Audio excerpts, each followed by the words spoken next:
నిప్పులాడవిలో అడుగులు వేసింది, భయమన్న పదాన్ని మట్టిలో కలిపింది.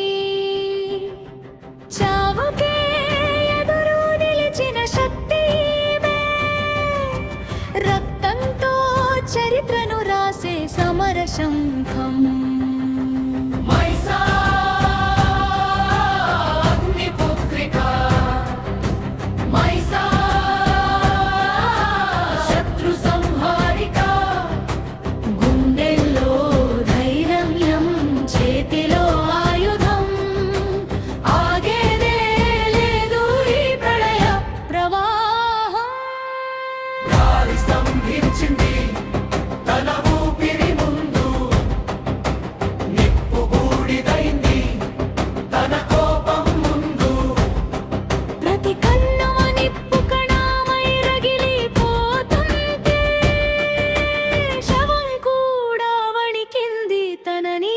చూసి